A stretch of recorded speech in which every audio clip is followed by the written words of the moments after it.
প্রশ্ন, রূপতত্ত্বের আলোচ্য বিষয় কোনটি? সঠিক উত্তর প্রত্যয়। ব্যাখ্যা, রূপতত্ত্বে শব্দ ও তার উপাদান নিয়ে আলোচনা করা হয়। এই আলোচনায় বিশেষ্য, সর্বনাম, বিশেষণ, ক্রিয়া বিশেষণ ইত্যাদি স্থান পায়। বিশেষ গুরুত্ব পায় শব্দ গঠন প্রক্রিয়া। উপসর্গ, সমাস, প্রত্যয়, পুরুষ রূপতত্ত্বের আলোচ্য বিষয়। অন্যদিকে ধ্বনিতত্ত্বের আলোচ্য বিষয় ধ্বনি। লিখিত ভাষায় ধ্বনিকে যেহেতু বর্ণ দিয়ে প্রকাশ করা হয়, তাই বর্ণমালা সংক্রান্ত আলোচনা এর অন্তর্ভুক্ত। ধ্বনিতত্ত্বের মূল আলোচ্য বাকযন্ত্র, বাকযন্ত্রের উচ্চারণ প্রক্রিয়া, ধ্বনির বিন্যাস, স্বর ও ব্যঞ্জনধ্বনির বৈশিষ্ট্য, ধ্বনিদল, শত ও নত বিধান, সন্ধি প্রভৃতি। উৎস, বাংলা ভাষার ব্যাকরণ, নবম দশম শ্রেণী, 2019 ও 2021 সংস্করণ। প্রশ্ন, কিসের মাধ্যমে ভাষার পার্থক্য ও পরিবর্তন ঘটে? সঠিক উত্তর, কাল ও পরিবেশ। ব্যাখ্যা, ভাষা, বর্ণালী, মুখবিবর, কণ্ঠ, জিহ্বা, তালু, দাঁত, নাক ইত্যাদি বাক প্রত্যঙ্গকে এক কথায় বলে বাগুযন্ত্র। মানুষের কণ্ঠনিঃসৃত বাক সংকেতের সংগঠনকে ভাষা বলা হয়। অর্থাৎ বাগুযন্ত্রের দ্বারা সৃষ্ট অর্থবোধক ধ্বনির সংকেতের সাহায্যে মানুষের ভাব প্রকাশের মাধ্যমই হলো ভাষা। একই ধ্বনি বা ধ্বনি সমষ্টির অর্থ বিভিন্ন মানবগোষ্ঠীর ক্ষেত্রে বিভিন্ন রকম হতে পারে। এই কারণে বিভিন্ন মানবগোষ্ঠীর জন্য আলাদা আলাদা ভাষার সৃষ্টি হয়েছে। দেশ, কাল ও পরিবেশ ভেদে ভাষার পার্থক্য ও পরিবর্তন ঘটে। বিভিন্ন প্রাকৃতিক পরিবেশে অবস্থান করে মানুষ আপন মনোভাব প্রকাশের উদ্দেশ্যে বিভিন্ন বস্তু ও ভাবের জন্য বিভিন্ন ধ্বনির সাহায্যে শব্দের সৃষ্টি করেছে। সেসব শব্দ মূলত নির্দিষ্ট পরিবেশে মানুষের বস্তু ও ভাবের প্রতীক, সিম্বল মাত্র। এই জন্যই আমরা বিভিন্ন দেশে বিভিন্ন ভাষার ব্যবহার দেখতে পাই। উৎস, বাংলা ভাষার ব্যাকরণ, নবম দশম শ্রেণী, 2019 সংস্করণ। প্রশ্ন, বাংলা ভাষার দ্বিস্বরধ্বনি কয়টি? সঠিক উত্তর, 2টি। ব্যাখ্যা, যৌগিক স্বরধ্বনি, পাশাপাশি দুটি স্বরধ্বনি থাকলে দ্রুত উচ্চারণের সময় তা একটি সংযুক্ত স্বরধ্বনি রূপে উচ্চারিত হয়। এরূপে একসঙ্গে উচ্চারিত দুটো মিলিত স্বরধ্বনিকে যৌগিক স্বর বা দ্বিস্বর বলে। বাংলা ভাষায় যৌগিক স্বরধ্বনির সংখ্যা 25টি। বাংলা ভাষার দ্বিস্বর বা যৌগিক স্বরধ্বনির প্রতীক 2টি, যথা ঔ, ঐ। উৎস, বাংলা ভাষার ব্যাকরণ ও নির্মিতি, নবম দশম শ্রেণী, 2021 সংস্করণ। প্রশ্ন, কোনটি মধ্যস্বর লোপ ধ্বনি পরিবর্তনের উদাহরণ? সঠিক উত্তর, অগুরু এর থেকে বড় অগ্র। ব্যাখ্যা, মধ্যস্বর লোপ, শব্দের মধ্যে অবস্থিত স্বরধ্বনি লোপ পেলে তাকে মধ্যস্বর লোপ বলে। যেমন অগুরু এবং জিতি, অগ্র, সুবর্ণ এবং জিতি, স্বর্ণ। অন্যদিকে আদি স্বরলোপ, উদ্ধার এবং জিতি, উধার এবং জিতি, ধার। অন্তঃস্বর লোপ, আশা এবং জিতি, আশ, আজি এবং জিতি, আজ। উৎস, বাংলা ভাষার ব্যাকরণ, নবম ও দশম শ্রেণী, 2019 সংস্করণ। প্রশ্ন, আ বর্ণের সংবৃত বা পরিবর্তিত উচ্চারণ কোনটি? সঠিক উত্তর, বিখ্যাত। ব্যাখ্যা, আয়ের উচ্চারণও দুরকম, স্বাভাবিক, আয়ের মতো, আগামী, আগামী, আশা, আশা, আকাশ, আকাশ, আলো, আলো। সংবৃত বা পরিবর্তিত, এর মতো, জ্ঞান, জ্ঞান, বিখ্যাত, বিখ্যাত। উৎস, বাংলা ব্যাকরণ ও নির্মিতি, অষ্টম শ্রেণী। প্রশ্ন, বাংলা লিপিতে মূল বর্ণের সংখ্যা? সঠিক উত্তর, 50টি। ব্যাখ্যা, বাংলা লিপি, বাংলা ভাষার নিজস্ব লিপি রয়েছে। এই লিপির নাম বাংলা লিপি। বাংলা লিপিতে মূল বর্ণের সংখ্যা 50টি, স্বরবর্ণ 11টি এবং ব্যঞ্জনবর্ণ 39টি। প্রায় 2500 বছর আগে উপমহাদেশে ব্রাহ্মী লিপির জন্ম হয়। ব্রাহ্মী লিপির পূর্ব ভারতীয় শাখা দশম শতক নাগাদ কুটিল লিপি নামে পরিচিতি লাভ করে। বাংলা লিপি এই কুটিল লিপির বিবর্তিত রূপ। অহমিয়া, বোরো, মণিপুরী প্রভৃতি ভাষাও বাংলা লিপিতে লেখা হয়। সংস্কৃত এবং মৈথিলি ভাষা একসময় এই লিপিতে লেখা হতো। উৎস, বাংলা ভাষার ব্যাকরণ ও নির্মিতি, নবম দশম শ্রেণী, 2022 সংস্করণ। প্রশ্ন, ক থেকে ম পর্যন্ত 25টি ধ্বনিকে বলা হয়? সঠিক উত্তর, স্পর্শধ্বনি। ব্যাখ্যা, স্পর্শধ্বনি, যেসব ব্যঞ্জনধ্বনির উচ্চারণে জীব মুখের ভেতরে কণ্ঠ, তালু, মূর্ধা, দন্ত, ওষ্ঠ প্রভৃতি কোনো না কোনো স্থান স্পর্শ করে উচ্চারিত হয়, তাদেরকে স্পর্শধ্বনি বলে। ক থেকে ম পর্যন্ত এই 25টি ধ্বনিকে স্পর্শধ্বনি বলা হয়।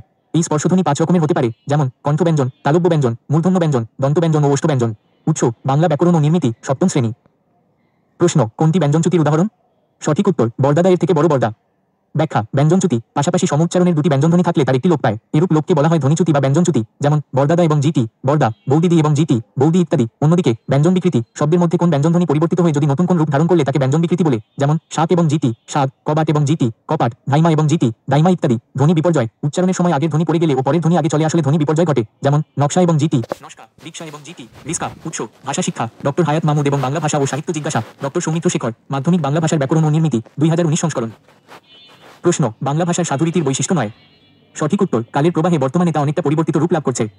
ব্যাখ্যা, বাংলা ভাষার সাধুরীতির বৈশিষ্ট্য: ক, বাংলা লেখ্য সাধুরীতি সুনির্ধারিত ব্যাকরণের নিয়ম অনুসরণ করে চলে এবং এর পদবিন্যাস সুনিয়ন্ত্রিত ও সুনির্দিষ্ট। খ, এ রীতি গুরুগম্ভীর ও তৎসম শব্দবহুল। গ, সাধুরীতি নাটকের সংলাপ ও বক্তৃতার অনুপযোগী। ঘ, এ রীতিতে সর্বনাম ও ক্রিয়াপদ এক বিশেষ গঠন পদ্ধতি মেনে চলে। অন্যদিকে চলিত রীতি কালের প্রবাহে বর্তমানে তা অনেকটা পরিবর্তিত রূপ লাভ করছে।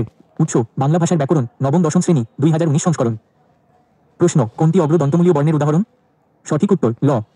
ব্যাখ্যা, অগ্র দন্তমূলীয় বর্ণ ত, খ, দ, ধ, ন, ল, স। অন্যদিকে জিহ্বামূলীয় বর্ণ ক, খ, গ, ঘ, উম। অগ্রতালু বা তালব্য বর্ণ চ, ছ, জ, ঝ, য়, স, জ, অ। উৎস, বাংলা ভাষার ব্যাকরণ, নবম দশম শ্রেণী, 2019 সংস্করণ। প্রশ্ন, কোনটি অর্থতত্ত্বে আলোচিত হয়? সঠিক উত্তর, শব্দজোড়। ব্যাখ্যা, অর্থতত্ত্ব, মূল আলোচ্য বিকরণের যে অংশে শব্দ, বর্গ ও বাক্যের অর্থ নিয়ে আলোচনা করা হয় সে অংশের নাম অর্থতত্ত্ব। বিপরীত শব্দ, প্রতিশব্দ, শব্দজোড়, বাগধারা প্রভৃতি এর আলোচ্য বিষয়। এছাড়া শব্দ, বর্গ ও বাক্যের ব্যঞ্জনানী ও ব্যাকরণের এই অংশে আলোচনা করা হয়ে থাকে। অন্যদিকে ধ্বনিতত্ত্বের আলোচ্য বিষয় বাকযন্ত্র, বাকযন্ত্রের উচ্চারণ প্রক্রিয়া, ধ্বনির বিন্যাস, স্বর ও ব্যঞ্জনধ্বনির বৈশিষ্ট্য, ধ্বনিদল প্রভৃতি। রূপতত্ত্বের আলোচ্য বিষয়, এই আলোচনায় বিশেষ্য, বিশেষণ, সর্বনাম, ক্রিয়া, ক্রিয়া বিশেষণ ইত্যাদি স্থান পায়। উৎস, বাংলা ভাষার ব্যাকরণ ও নির্মিতি, নবম দশম শ্রেণী, 2021 সংস্করণ। প্রশ্ন, কোনটি সঠিক যুক্তবর্ণ? সঠিক উত্তর, আন প্লাস চ সমান অঞ্চ। ব্যাখ্যা, সঠিক যুক্তবর্ণ আন প্লাস চ সমান অঞ্চ। অন্যদিকে অশুদ্ধ যুক্তবর্ণের শুদ্ধরূপ নিম্নে দেওয়া হলো: হ প্লাস উ সমান হু, হ প্লাস রি সমান রি, হ প্লাস ন সমান হ। উৎস, বাংলা ভাষার ব্যাকরণ ও নির্মিতি, নবম দশম শ্রেণী, সংস্করণ -2021। প্রশ্ন, কোনটি সাধুরীতির শব্দ? সঠিক উত্তর, প্রায়শ।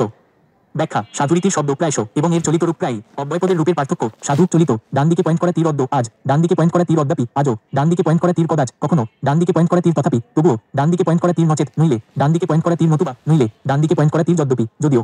উৎস বাংলা ব্যাকরণ ও নির্মিতি অষ্টম শ্রেণী। প্রশ্ন যজ্ঞ শব্দের সঠিক উচ্চারণ কোনটি? সঠিক উত্তর যোগ্য। ব্যাখ্যা এর উচ্চারণ 3 রকম হয় যুক্ত প্লাস চ ছ জ ঝ নয়ের মতো অঞ্চল অঞ্চল বাঞ্ছা বাঞ্ছা ব্যঞ্জন ব্যঞ্জন যুক্ত জ প্লাস গ বা গর্গের মতো জ্ঞান জ্ঞান যজ্ঞ যোগ্য। উত্তর বাংলা ব্যাকরণ ও নির্মিতি অষ্টম শ্রেণী। প্রশ্ন সকালের থেকে বড় সকাল এটি কোন প্রকার ধ্বনি পরিবর্তন? সঠিক উত্তর দ্বিত্ব ব্যঞ্জন। ব্যাখ্যা দ্বিত্ব ব্যঞ্জন বা ব্যঞ্জন দ্বিত্ব কখনো কখনো জোর দেওয়ার জন্য শব্দের অন্তর্গত ব্যঞ্জনের দ্বিত্ব উচ্চারণ হয় একে দ্বিত্ব ব্যঞ্জন বা ব্যঞ্জন দ্বিত্ব বলে, যেমন পাকা এবং জিটি পাক্কা, সকাল এবং জিটি সকাল, তেমনিভাবে বড় এবং জিটি বড্ড, কিছু এবং জিটি কিচ্ছু ইত্যাদি। উৎস 1 বাংলা ভাষার ব্যাকরণ নবম দশম শ্রেণী 2019 সংস্করণ 2 ভাষা শিক্ষা ডক্টর হায়াত মাহমুদ। প্রশ্ন চলিত ভাষার শব্দ কোনটি? সঠিক উত্তর ভুয়া। ব্যাখ্যা চলিত ভাষার বৈশিষ্ট্য 1 চলিত ভাষায় ক্রিয়াপদের রূপ সংক্ষিপ্ত, যেমন করেছি গিয়েছি। 2 চলিত ভাষায় সর্বনাম পদের রূপ সংক্ষিপ্ত, যেমন তারা তাদের। 3 চলিত ভাষায় অনুসর্গের সংক্ষিপ্ত রূপ ব্যবহৃত হয়, যেমন হতে দিয়ে। 4 চলিত ভাষায় তদ্ভব অর্ধ তৎসম দেশি ও বিদেশি শব্দের ব্যবহার বেশি, যেমন হাত মাথা ঘি ধোয়া। 5 চলিত ভাষার উচ্চারণ হালকা ও গতিশীল। 6 চলিত ভাষা পরিবর্তনশীল। 7 চলিত ভাষা চতুল জীবন্ত ও লোকায়ত। অন্যদিকে সাধু ভাষার বৈশিষ্ট্য 1 সাধু ভাষায় ক্রিয়াপদের রূপ পূর্ণাঙ্গ, যেমন করিয়াছি গিয়াছি। 2 সাধু ভাষায় সর্বনাম পদের রূপ পূর্ণাঙ্গ, যেমন তাহার তাহারা তাহাদের। 3 সাধু ভাষায় অনুসর্গের পূর্ণরূপ ব্যবহৃত হয়, যেমন হইতে দিয়া। 4 সাধু ভাষায় তৎসম শব্দের সংস্কৃত শব্দ প্রয়োগ বেশি, যেমন হস্ত মস্তক ভৃত ভৌত। 5 সাধু ভাষার উচ্চারণ গুরুগম্ভীর। 6 সাধু ভাষা সুনির্ধারিত ব্যাকরণের অনুসারী, এর কাঠামো সাধারণত অপরিবর্তনীয়। 7 সাধু ভাষা বক্তৃতা ও নাট্য সংলাপের অনুপযোগী। উৎস বাংলা ব্যাকরণ ও নির্মিতি সপ্তম শ্রেণী। প্রশ্ন কোনটি স্বচ্ছ যুক্তবর্ণ? সঠিক উত্তর স্ফ। ব্যাখ্যা স্বচ্ছ যুক্তবর্ণ স্ফ স প্লাস ফ, অন্যদিকে অস্বচ্ছ যুক্তবর্ণ অঙ্ক সমান ওম প্লাস ক, জ সমান জ প্লাস য়, গজ সমান গ প্লাস ধ। উল্লেখ্য যুক্তবর্ণ একাধিক বর্ণ যুক্ত হয়ে যুক্তবর্ণ তৈরি হয়। যুক্ত হওয়া বর্ণগুলোকে দেখে যখন সহজে চেনা যায় তাকে স্বচ্ছ যুক্তবর্ণ বলে, যখন সহজে চেনা যায় না তাকে অস্বচ্ছ যুক্তবর্ণ বলে। উৎস বাংলা ভাষার ব্যাকরণ ও নির্মিতি নবম-10ম শ্রেণী 2021 সংস্করণ। প্রশ্ন কোনটি বর্ণের স্বাভাবিক উচ্চারণ? সঠিক উত্তর অনেক। ব্যাখ্যা বর্ণের উচ্চারণ বর্ণের উচ্চারণ 2 রকম, এবং ও। সাধারণ উচ্চারণ কিন্তু পাশের ধ্বনির প্রভাবে কখনো কখনো ও এর মতো উচ্চারিত হয়। বর্ণের স্বাভাবিক উচ্চারণ অনেক অনেক কথা কথা অনাথ অনাথ। বর্ণের উচ্চারণ অতি অতি অনু অনু পক্ষ পক্ষ পদ্য পদ্য মন মন। উৎস বাংলা ভাষার ব্যাকরণ ও নির্মিতি নবম-10ম শ্রেণী 2022 সংস্করণ। প্রশ্ন শ্লোকের থেকে বড় শ্লোক কোন ধ্বনি পরিবর্তনের উদাহরণ? সঠিক উত্তর সম্প্রকর্ষ। ব্যাখ্যা মধ্য স্বরাগম বিপ্রকর্ষ বা স্বরভক্তি সময় সময় উচ্চারণের সুবিধার জন্য সংযুক্ত ব্যঞ্জন ধ্বনির মাঝখানে স্বরধ্বনি আসে, একে বলা হয় মধ্য স্বরাগম বা বিপ্রকর্ষ বা স্বরভক্তি, যেমন রত্ন এবং জিতি রতন, ধর্ম এবং জিতি ধরম, স্বপ্ন এবং জিতি স্বপন, হর্ষ এবং জিতি হরস ইত্যাদি। প্রীতি এবং জিতি প্রীতি, ক্লিপ এবং জিতি ক্লিপ, ফিল্ম এবং জিতি ফিল্ম ইত্যাদি। মুক্তা এবং জিতি মুকুতা, তুর্ক এবং জিতি তুরুক, গুরু ইত্যাদি। গ্রাম এবং জিতি বেরাম, প্রেক এবং জিতি পেরেক, শ্রেফ এবং জিতি শেরেফ, ব্যাকুল এবং জিতি বেয়াকুল ইত্যাদি। শ্লোক এবং জিতি শোলক, মুর্গ এবং জিতি মুরগ এবং জিতি মোরগ ইত্যাদি। উৎস 1 বাংলা ভাষার ব্যাকরণ নবম-10ম শ্রেণী 2019 সংস্করণ 2 ভাষা শিক্ষা ডক্টর হায়াত মাহমুদ।